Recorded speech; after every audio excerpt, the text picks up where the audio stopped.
नमस्कार, हमारे चैनल आपका खबरी लाल पर आपका स्वागत है। जोहार झारखंड। आज बड़े आक्रोश के साथ आपके सामने हूँ। जयराम महतो एक ऐसा नाम जिसके जबान पर आते ही कुछ लोगों का जबान कड़वा हो जाता है। जयराम महतो एक ऐसा नाम जिसके सुनते ही कुछ लोगों के कान में यूँ लगता है कि पिघला हुआ गर्म शीशा डाल दिया गया है। अरे भाई, जयराम के नाम से आप लोगों को दिक्कत क्या है जो सभी पीछे पड़े हुए हैं? पॉलिटिकल पार्टियों को चुनौती देता हूं, यदि सच में आपने अच्छा से इस राज को चलाया है, अगर आपने इस राज को ईमानदारी पूर्वक चलाया है, यदि आपने इस राज के लिए अच्छा काम किया है, तो एक साधारण से अधने से नादान लड़के की चुनौती स्वीकार कीजिए। तो आज मैं बताता हूं कि क्या दिक्कत है। झारखंड की राजनीति में जयराम के उभार से बहुत सारी पार्टियों को अपनी लूट मार की दुकान बंद होती नजर आ रही है। इसी से उनके पेट में दर्द हो रहा है। तो जयराम के विरुद्ध तरह तरह की साजिशें हो रही है। जयराम ने कभी भी बिहार यूपी के लोगों को बुरा भला कहने का काम नहीं किया। उनका विरोध सिर्फ झारखंड को लूटने वाले लोगों के साथ था। हक और स्थानीयता के सवाल पर उन्होंने 1932 खतियान का विरोध करने वालों को मुंहतोड़ जवाब दिया। अब इसे ऐसा बनाकर पेश किया गया कि जयराम भीतरी बाहरी का भेदभाव पैदा कर रहे हैं। और ऐसा ही आग लगाने का एक काम तब किया गया जब बिहार यूपी स्वाभिमान यात्रा निकालकर झारखंडियों को बिहार यूपी के लोगों के साथ लड़वाने की कोशिश की गई। चूंकि जयराम झारखंडियों की बात करते हैं, सत्ता में उनकी भागीदारी चाहते हैं और कुछ ऐसे झारखंडी भी हैं जो चमचागिरी करते हैं। झारखंड में लूट और भ्रष्टाचार का बाजार लगा रखा है। उन्हें भी जयराम ने आईना दिखाने का काम किया है। तो स्वाभाविक है कि ऐसे लोगों को जयराम कैसे अच्छा लगेगा। बिहार किसका है? बंगाल किसका है? गुजरात किसका है? महाराष्ट्र किसका है? तो झारखंड सबके बाप के लगे की, झारखंड सबके बाप के लगे की, लेकिन हमारे बाप के लगाए, लेकिन हमारे बाप के खून बहाए। हर वो पार्टी जिसके ऊपर जयराम के नाम का खतरा मंडरा रहा है, उन लोगों ने जयराम को नीचा दिखाने के लिए तरह तरह का जाल बुनना शुरू कर दिया है। साथ ही वे सभी विधानसभा क्षेत्र जहां जहां से जयराम की जेएलकेएम की जीत होती नजर आ रही है, वहां के माननीय विधायकगण भी जयराम के विरुद्ध उलूल जुलूल बोलने लगे हैं। जयराम का डर उनके मन में इस कदर बैठ गया है कि उनका मानसिक संतुलन भी बिगड़ गया है। अभी जयराम जो है 1 लाख करीब वोट वहाँ पे पाए हैं आप? नहीं, ऐसा बात नहीं है। जो कई चिन्ह को दिखता है, आंकड़ा और परिणाम दिख ले। अगर उनको लगता है कैसा है तो अभी विधानसभा चुनाव तो आवे लड़े। बिल्कुल कोई चुनौती नहीं है, चुनौती बिल्कुल ही नहीं है। चुनौती रहती तो आज गिरिडीह में हम जीते नहीं रहते। ये पानी का बुलबुला की तरह आया है, उस तरह से चला जाएगा। जेडीकेएस का सवाल आपने उठाया, क्योंकि जो मामला हम लोगों ने छोड़ दिया था, जेएमएम ने छोड़ दिया था, उस मामला को लेकर वो आगे बढ़ रहा है। इसलिए इसको बेस मत बनाइए। ये पानी का बुलबुला की तरह आया है, उस तरह से चला जाएगा। बात यहाँ तक तो ठीक थी, क्योंकि राजनीति वो काजल की कोठरी होती है जिससे होकर गुजरने वाले को कालिख तो लगेगी ही। राजनीति में ये बातें चलती है, इससे जनता को कोई एतराज या विरोध भी नहीं। लेकिन नीचा दिखाने के लिए छल प्रपंच का सहारा लिया जाए तो उसका विरोध तो बनता ही है। विधानसभा चुनाव नज़दीक है। ऐसे में जब इन लोगों को लगा कि हमारे बोलने से कोई फर्क नहीं पड़ रहा है, तो बाहर से लोगों को भी जयराम को बदनाम करने के लिए बुला लिया गया।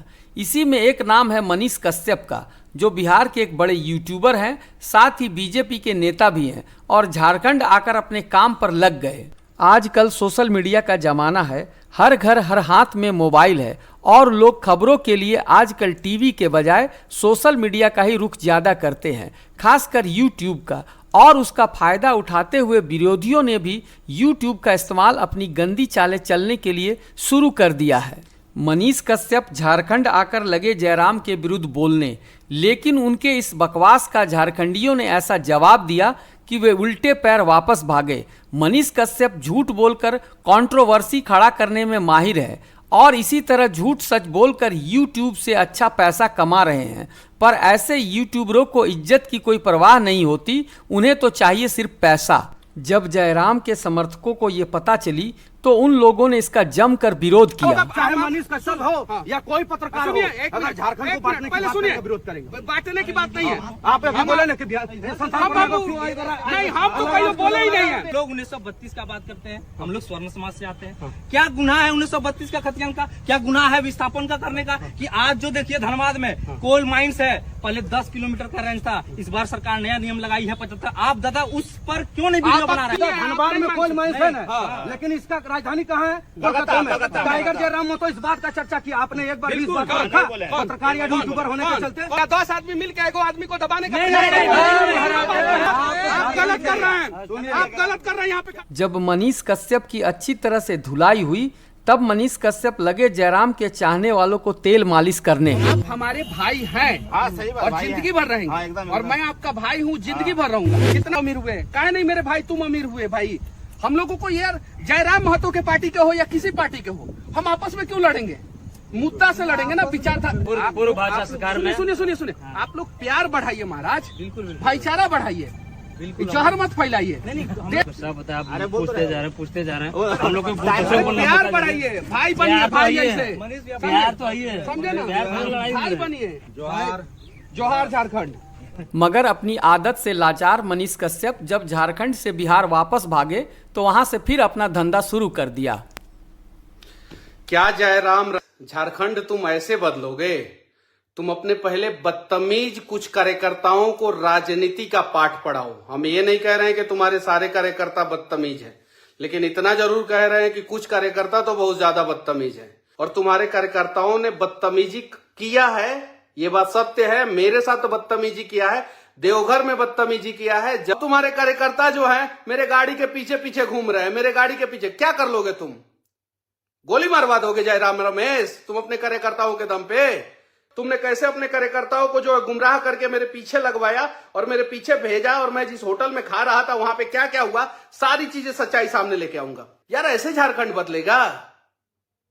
ऐसे बदलेगा? आदिवासियों के साथ अत्याचार हो रहा है झारखंड में, क्यों नहीं बोले तुम? हिम्मत है तुमको बोलने के लिए?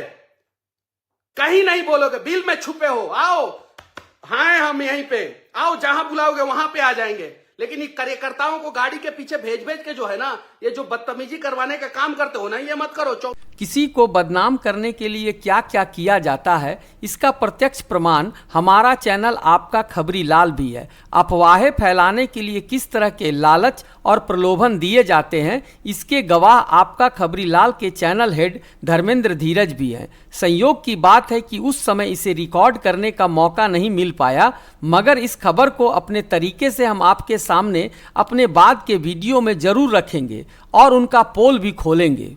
आपसे आग्रह है कि हमारे चैनल आपका खबरी लाल को जरूर से जरूर सब्सक्राइब कर लें, साथ ही अपने साथियों के साथ ये खबर शेयर भी कर दें ताकि उन्हें भी इन गहरी साजिशों का पता चल सके, और बेल आइकन भी जरूर दबा लें ताकि हमारे वीडियो डालते ही नोटिफिकेशन आप तक पहुंच जाए। साथ ही आपसे यह भी अनुरोध है कि कमेंट में हमें यह भी बताएं कि मनीष कश्यप जैसे लोगों के साथ कैसा सलूक किया जाना चाहिए। मगर आपसे निवेदन भी है कि झारखंड की मर्यादा का पालन करते हुए किसी तरह की अभद्र भाषा का प्रयोग न करें। धन्यवाद।